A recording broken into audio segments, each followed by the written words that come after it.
So our heroes bust a hole through a wall and start climbing through some tunnels while our villain starts creating clones of himself or something. So the tunnels turn out to lead to Volcano World, and since they can't seem to find the warp zone, they're just gonna have to get the Dragon Ball. So Goten soon raises the important question of how are they gonna get across the lava? He, of course, comes to the solution that any of us would: make stepping stones out of people. So he gets the Dragon Ball, then he loses the Dragon Ball, then he finally asks Master Roshi about what the Dragon Balls are showing him, and apparently they're visions of the future. Hooray. Now, this raises the question of how they can be visions of the future if this future never comes to pass, but whatever, that's a whole nother issue. There's this demon, Osaru, the Destroyer. Bullshit! He will kill you. And Bulma. And Yamcha. The future's always changing. Cop out! So, realizing that there's no way they'll get the Dragon Balls in time, Master Roshi says that they have to go to Toisan. So they make their way to the mountain monastery where Master Roshi meets his mentor and they meld minds about the moon's maleficence. Wait a minute. Ernie Hudson? Why? If there's a steady paycheck in it. Yeah, alright, I gotcha.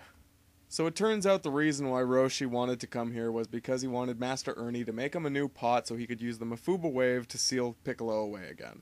Wait a minute, if it didn't work the first time, then why are you gonna anyway. So, Roshi is informed that the Mafuba wave will kill him if he attempts to use it, but he decides to do it anyway. Because... the boy will not be ready.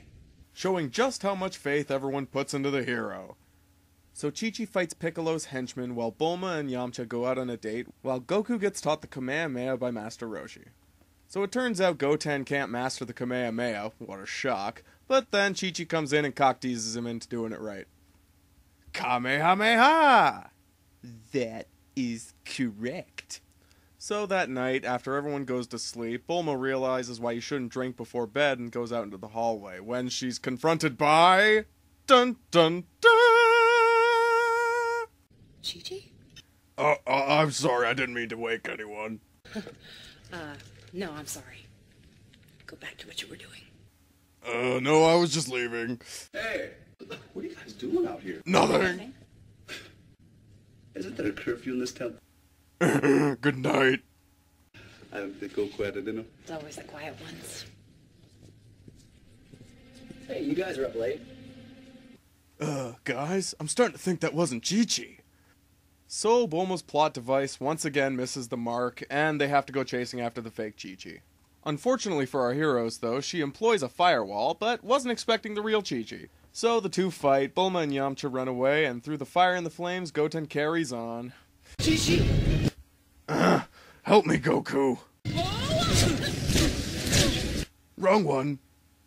Blammo. So after our hero is made mostly dead, he goes to platform 9 3/4 to talk to Dumbledore for a minute before conveniently coming back to life. Now, I only have one real question about this scene, and it goes as such. Why does the Kamehameha wave, the attack that seems to burn up everything it touches and explode on contact, somehow bring Goku's heart back to life? It doesn't make sense. So Goku wakes up, and then Bulma's magical plot device beeps and tells everyone that Piccolo has all 7 Dragon Balls. Dragon Temple. That's where he will resurrect Shenlong. How do you know that?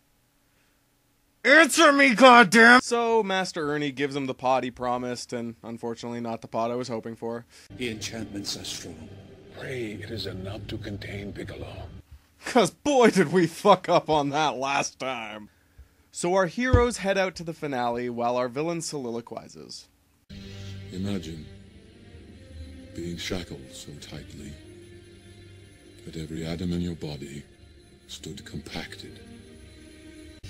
That was my hell. How the fuck did you get out? What, did the tag team of Jesus Christ and Santa Claus wielding lightsabers take you out because they thought that it was going to be a cure for abortion? Like what? Tell me! With this Dragon Ball, Whoa, wait, you got out because of the Dragon Balls? I take my vengeance. Oh, of course not, because that would be an explanation. Anyway, so Yamcha transforms their Jeep into a flying car, and then Roshi and Piccolo blast at each other. Kaboom. So the explosion makes the Jeep crash, and Master Roshi, determined not to go out the way Kirk did, and begins to dig himself out. And ladies and gentlemen, we have arrived. We have arrived to the moment that I hate about this movie most of all. The explanation of exactly who Goku is. Piccolo explains that Goku is simply a shell, and that who he really is Uzaru. He then explains that Goku was sent by Meteor to hide amongst us vermin until his 18th birthday, where he would be reborn in the same spot that he landed into Uzaru so that he could become Piccolo's slave and help him rule the world. If I may. What?! Goku was an alien. He was a Saiyan, lived on Vegeta, and was sent to Earth before the planet was destroyed by Frieza so that he could take over the Earth. While he was a child, he got brain damage, and then he became Earth's defender. Piccolo had nothing to do with Goku's origin. And like I said, not only does this fuck up the Dragon Ball Z continuity, but it doesn't even explain its own continuity. If Goku is Uzaru, where did Piccolo find him? How did he make him his slave? How was he able to transport him by Meteor to live with us vermin if he was locked up? If he wasn't locked up, why didn't he attack the Earth back in the past when he sent Goku and the Meteor? Why did Uzaru even need to be transformed into Goku 18 years ago? Piccolo was sealed away 2,000 years ago, so who the fuck changed Uzaru into Goku? Whatever. Anyway, Goku transforms into a toy Uzaru and then goes around beating up his friends until finally he's strangling Master Roshi and kills him. Before this, by the way, Master Roshi manages to use the Mafuba wave, and not only does it not kill him after he uses it, but Piccolo was apparently just able to shoot the pot and destroy it. Which makes you wonder how he was captured in the first place. So Roshi dies, Bulma runs off with one of the Dragon Balls, and Uzaru starts to do his impression of Donkey Kong. And as it turns out, killing his teacher was just what he needed to turn back into human. Who figured? So Goku and Piccolo fight, and then Bulma and Mai fight, and then Goku and Piccolo fight, and then Bulma and Mai fight, and then Goku yells at the sky, and then... Human power has failed before. Wait, what? You just spent the whole fucking movie establishing that this dude isn't human! Anyway, so Goku ridiculously dives through Piccolo's fireball and defeats him. So now the group has the Dragon Balls and needs to make a wish. So instead of making a wish like, let's wish back everybody who died by evil hands within the last 3 weeks, nah, they just wish Roshi back. Fuck you, third world countries! So after saving the world, Goku returns to the monastery, and Chi-Chi, after seeing him, walks up to him and punches him in the face after knocking her out. Oh, wait, no, they hook up. Oh. Okay, the end. As I said, I'm a man who gives credit where credit is due. I could appreciate the parallels that the creators tried to make with the original series, well, with Goku coming to be the Earth's destroyer and then unwittingly becoming its hero. I know the changes were made in an attempt to make Dragon Ball more accessible to non-Dragon Ball fans, but they failed. And not only did they fail to appeal to new fans, they completely alienated existing fans. If you ask me, the main villains of the movie should have been the Red Ribbon Army. You can set the stage for all of the Piccolo stuff for the later movies, and start off with a human villain that our human heroes can take on.